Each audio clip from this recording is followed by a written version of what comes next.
ফিরনি, এটা কিন্তু মা বাড়িতেই পেতেছে। দেখছো কি সুন্দর হয়েছে। চলো সেই রেসিপিটা আজকে তোমাদের সাথে শেয়ার করি। এখানে 1 কাপ মতন বাসমতি চাল নিয়ে আধ ঘন্টা জলে ভিজিয়ে রেখেছে। এবার সেই চালটাকে একটা মিক্সিং জারে নিয়ে বেটে নিতে হবে। খুব স্মুথ করে বাটা যাবে না, এই যে যেমন দেখানো হচ্ছে এরকম একটু দানা দানা ভাব কিন্তু থাকবে, এই রকম অবস্থাতে কিন্তু রাখতে হবে। এদিকে নিয়ে নিয়েছি 3টে আমগুলোকে ভালো করে ওপরের খোসাটা ছাড়িয়ে ছুরির সাহায্যে ছোট ছোট পিস করে এভাবে দেখো কেটে নিয়েছি। আমের পাল্পটাকে এভাবে বার করে নিতে হবে আস্তে আস্তে ছুরি দিয়ে। অনেক কিছুই তো খেয়েছো আম দিয়ে, একবার আমের ফিরনি বানিয়ে দেখো, খেতে কিন্তু ভীষণই ভালো হয়। এই যে এখানে কাটা হয়ে গেছে। এরপর এটাকেও কিন্তু একটা মিক্সিং জারে দিয়ে ভালো করে একটা পেস্ট করে নিতে হবে। এটার কিন্তু পেস্টটা স্মুথ পেস্টই বানাতে হবে। আমটা বাটা হয়ে গেছে, এই যে এরকম হয়েছে। এবার এইদিকে নিয়ে নিয়েছি 1 লিটার মতন দুধ।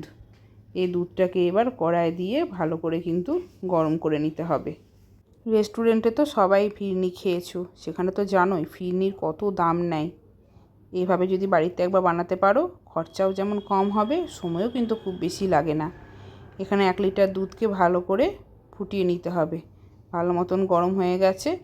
এরপর তাতে দিয়ে দেব চিনি। চিনির মাপটা হবে, চাল যদি 1 কাপ হয় চিনি হবে হাফ কাপেরও কম, যেহেতু এতে পরে আম মেশানো হবে। এদিকে কিছু মাটির পাত্র নিয়ে নিয়েছি যেগুলোতে ফিরনি বসানো হয়। সেটাকে একটা গামলাতে জল নিয়ে আধ ঘন্টার জন্য ভিজিয়ে রেখেছি। অন্যদিকে ওই দুধের মধ্যে এবার দিয়ে দেব চাল বাটাটা। এবার চাল বাটাটা দিয়ে কিন্তু অনবরত নাড়তে হবে, যাতে লক্ষ্য রাখতে হবে যাতে নিচে যেন লেগে না যায় বা যাতে দলা পাকিয়ে না যায়। এরপর আমি এখানে কতগুলো ইচ্ছা করছিল বলে কেশর অ্যাড করেছি। তোমরা ইচ্ছা করলে নাও দিতে পারো, সেটা কেশর দিলে দেখতে ভালো হয় বলে দিলাম। আম ফিরনিতে কেশর না দিলেও চলে। এদিকে যে মাটির পাত্রগুলো ভিজছিল সেগুলোকে তুলে নিয়ে জল ঝরতে দেবো একটা ঝুড়িতে। এরপরও যদি দেখো জল ঝরেনি, তাহলে একটা শুকনো কাপড় নিয়ে ভালো করে কিন্তু মুছে নিতে হবে, জল কিন্তু একটুও থাকা যাবে না। এদিকে দেখো ওই চাল মেশানো দুধটা কত সুন্দর ঘন হয়ে গেছে। এরপর এতে দিয়ে দেব আমের যে পাল্পটা করে রেখেছিলাম সেইটা। এটা দিয়ে এবার অনবরত নাড়তে হবে, যেহেতু জিনিসটা অনেক ঘন হয়ে এসছে। দেখো আস্তে আস্তে কালারটা কি সুন্দর চেঞ্জ হয়ে গেছে, কি সুন্দর দেখতেও হয়েছে।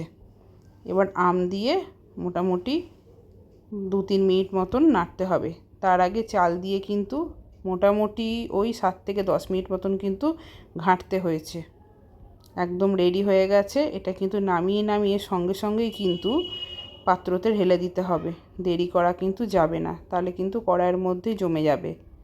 এখানে একে একে মা সমস্তগুলোকে দিয়ে দেবে। এখানে আমরা 6টা মাটির পাত্র এনেছিলাম, বাকিগুলো আমরা কাঁচের বাটিতে দিয়েছিলাম। এরপর ওপর থেকে কিছু কাঠবাদামকে কুচি করে দিয়ে দিয়েছি। পেস্তা ছিল না, পেস্তা দিলে আরও ভালো হয়, যেটা ছিল সেটা দিয়েই করেছি। এরপর এটাকে রাত্রে মোটামুটি ঠান্ডা হতে দিয়েছিলাম 2-3 ঘন্টা। তারপর সারা রাতের জন্য ফ্রিজে ভরে রেখেছিলাম ঠান্ডা হওয়ার পর। এটা তোমাদের যেটা দেখাচ্ছি এটা হচ্ছে পরের দিন সকালবেলাতে। দেখো কি সুন্দর জমে গেছে, খেতেও কিন্তু অপূর্ব হয়েছিল। আমি খাবার পরই তোমাদেরকে বলছি কেমন লাগলো জানিও। দেখো তোমাদের এখানে উল্টে দেখাচ্ছি, একটুও কিন্তু পড়ে যাচ্ছে না, সুন্দর লেগে আছে। ভালো লাগলে একটা লাইক করো বা কমেন্ট করো।